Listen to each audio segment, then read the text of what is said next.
Assalamualaikum Ustaz. Waalaikumsalam warahmatullahi wabarakatuh.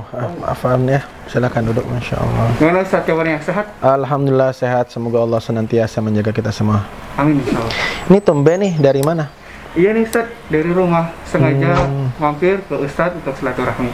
Dan sekaligus ada yang ingin saya tanyakan. Oh iya, silakan gimana? Ya gini Ustaz, Indonesia ini kan sedang terdampak wabah COVID-19. Betul. Bahkan penyebarannya semakin masif dan semakin meluas. Iya. Pemerintah Indonesia menganjurkan kita semua untuk menggunakan masker. Betul. Yang ingin saya tanyakan, apa hukumnya sholat menggunakan masker? Begitu ya. Jadi apa hukum sholat menggunakan masker karena sedang dianjurkan keluar rumah menggunakan masker begitu? Ini pertanyaan yang bagus ya. Tadi pun saya minta maaf ya Mas Ajra, tadi kita salamannya seperti ini, bukan berarti bukan mahram ya. Kita sama-sama laki-laki. Dan bukan berarti saya takut kepada virus corona, karena ada sebagian orang yang mengatakan, bukankah kita hanya boleh takut kepada Allah begitu? Bukankah virus corona itu, COVID-19 itu makhluk Allah? Kenapa kita harus takut? Tidak demikian cara berpikir di dalam memahami syariat agama Islam. Betul, kita hanya boleh takut kepada Allah, tapi syariat memerintahkan kepada kita untuk berikhtiar. Sehingga ikhtiar-ikhtiar yang kemudian dianjurkan oleh pemerintah, termasuk ikhtiar yang kita selayaknya kerjakan, niatnya karena mengikuti perintah dari Allah Subhanahu wa Ta'ala. Maka kita berusaha untuk mengamalkan hadis Nabi, la darara wa la dirara. Kita tidak boleh memberikan bahaya, kita tidak boleh memberikan bahaya, dan kita tidak boleh diberikan bahaya, gitu ya. Dan kita pun duduknya agak jauh ini ya, jaga jarak begitu ya. Dan memang betul anjuran yang sudah sampai beritanya ke saya juga, dianjurkan menggunakan masker khususnya jika keluar rumah dalam rangka memutus rantai persebaran virus COVID-19 yang sudah sampai ribuan, ini data terakhir ya. Sebenarnya jika kita ditanya permasalahan bagaimana hukumnya menutup mulut dan hidung ketika sholat, sebenarnya hal ini sudah ada kebiasaannya sedari dulu dari bangsa Arab. Jadi dulu orang Arab tuh sudah punya kebiasaan ini, yang kita kenal istilahnya dengan at-talathum gitu ya. Talathum, sebagaimana diterangkan oleh Al-Khattabi dalam kitab Ma'alim As-Sunan. Beliau mengatakan orang Arab dulu biasa menutup mulut dan hidungnya menggunakan ujung dari imamah. Imamah itu sorban yang dililitkan. Nah, biasanya mereka kemudian menutupi mulut dan hidungnya dengan ujung dari imamah.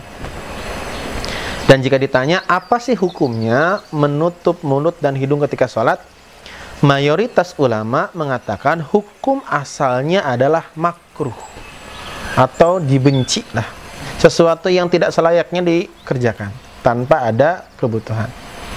Salah satunya berkata Imam Ibnul Munzir, beliau mengatakan, katsirun min ahlil ilmi, kebanyakan dari ahlul ilmi, yakrahu, membenci, taghayyuta atau taghayyatal fammi, menutup mulut fi shalah, ketika salat.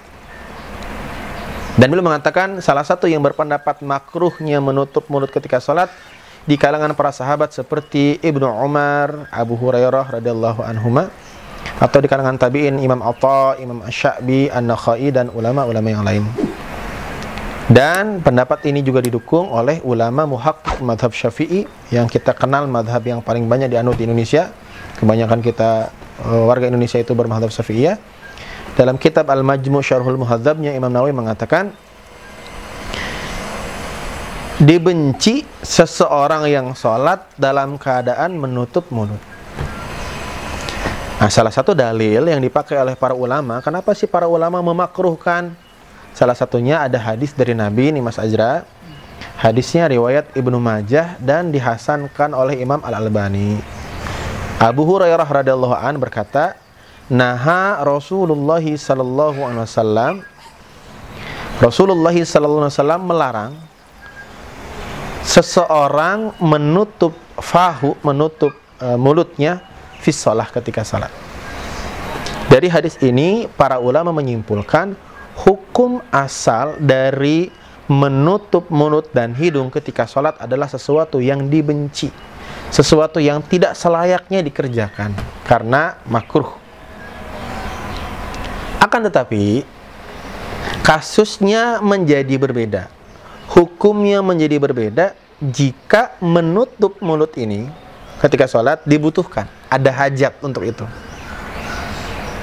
Sebagaimana diterangkan oleh Syekh Utsaimin dalam kitabnya Syarhul Mumti, beliau mengatakan, betul kata beliau, hukum asal dari menutup mulut itu makruh ketika sholat.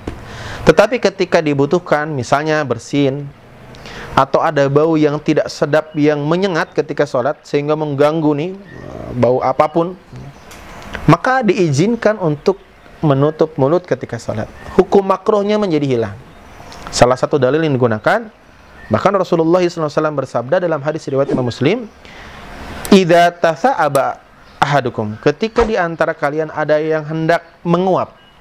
Nah, jadi pas sholat nih, kemudian pengen nguap, kata Rasul, letakkanlah tangan kalian di mulut kalian.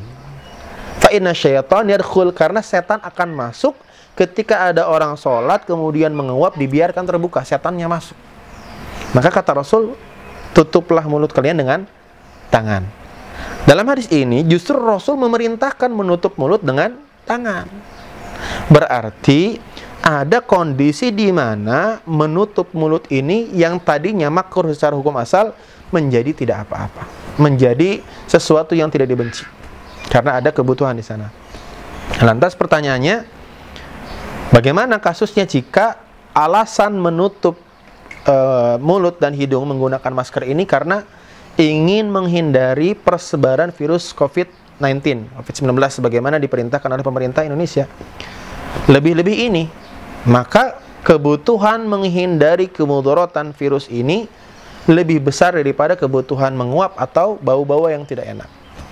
Maka kesimpulannya dari apa yang tadi saya sudah jelaskan, hukum asal menggunakan masker atau dengan alat apapun menutup mulut dan hidung ketika sholat, hukum asalnya makruh, tetapi menjadi menjadi sesuatu yang tidak dibenci ketika ada kebutuhan, salah satunya kebutuhan dalam rangka mencegah persebaran virus COVID-19 ini.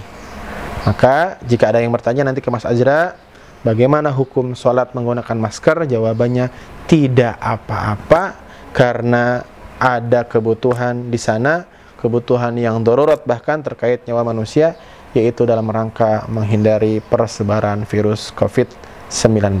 Begitu Mas Azra, semoga bisa bermanfaat. Begitu, semoga senantiasa diberikan kesehatan. Amin. Terima kasih. Dan jangan lupa minum madu, sering-sering cuci tangan. Ya, sehingga sekalipun Mas Azra harus keluar rumah, tetap menggunakan, tetap berikhtiar menjaga kesehatan. Semoga Allah Subhanahu Wa Taala memberikan kita kesehatan, sehat jasmani dan rohani, dan semoga Allah Subhanahu Wa Taala segera mengangkat virus wabah corona dari negeri kita. Wallahu a'lam bishawab.